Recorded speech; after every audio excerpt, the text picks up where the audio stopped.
Welcome to the deep dive. We sift through the sources so you get the insights fast. Glad to be digging in. Today, we're plunging into a world that lots of people probably think of as, a guilty pleasure. Or maybe just light reading. Romance novel. Exactly.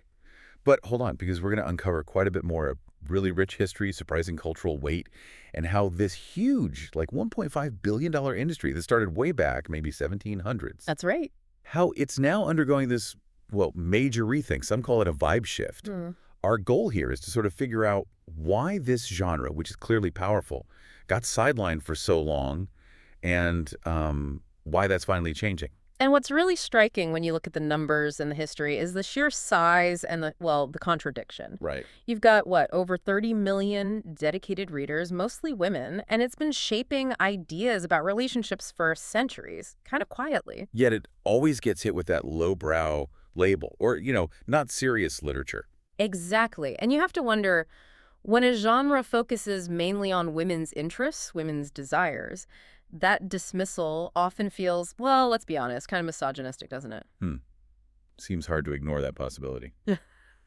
Critics historically just said no value here. Yeah, like pleasure or a familiar story structure somehow means it lacks intellectual depth, which is a pretty outdated idea. But things are definitely changing. We're seeing this mainstream come up, as people are calling it. Absolutely. I mean, one source mentioned Diana Gabaldon saying back in 2016 that if a book was labeled romance, the New York Times just wouldn't review it, period. Yeah, no. Now they review them regularly. That feels significant. And you see specialized romance bookstores opening. It's like author Casey McQuiston said, we're finally ready to let our golden goose out of the basement. Yeah, let it come to dinner. It signals a real shift, I think. We're moving past romance having to constantly, justify itself. To just being treated with respect, moving beyond guilty pleasure status. Right.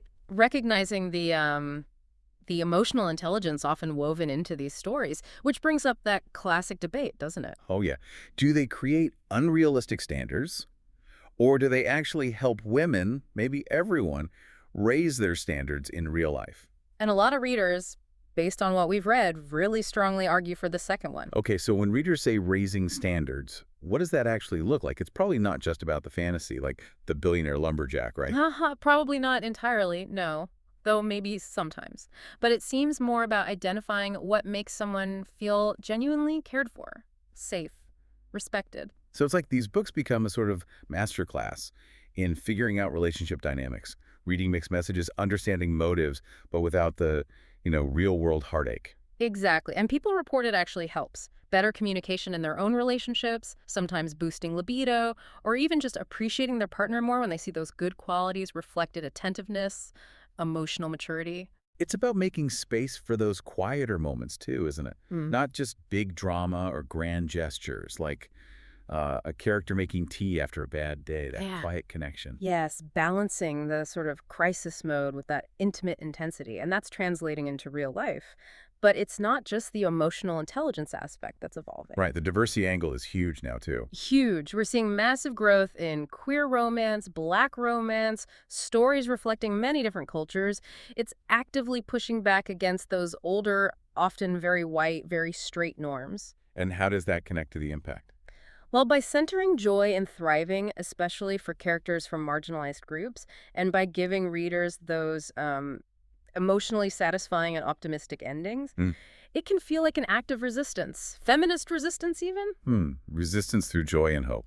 Interesting. Yeah, it lets women, diverse individuals, take ownership of their sexuality, define what they want, and find a community. Especially now when, frankly, ideals of healthy relationships feel really important. So these stories aren't just fluff. Our sources suggest they can be vehicles for commentary, right? Working through big issues like racism or sexism, but in these intimate relationship settings. Precisely. It's not purely escapism, though that's part of it. It's seeing hope reflected, seeing narratives that prioritize connection and, ultimately, happiness. And maybe acknowledging that seeking pleasure and hope, especially when things are tough, isn't trivial. It can actually be pretty profound. It's okay to want joy. These stories offer a kind of blueprint for optimism, maybe.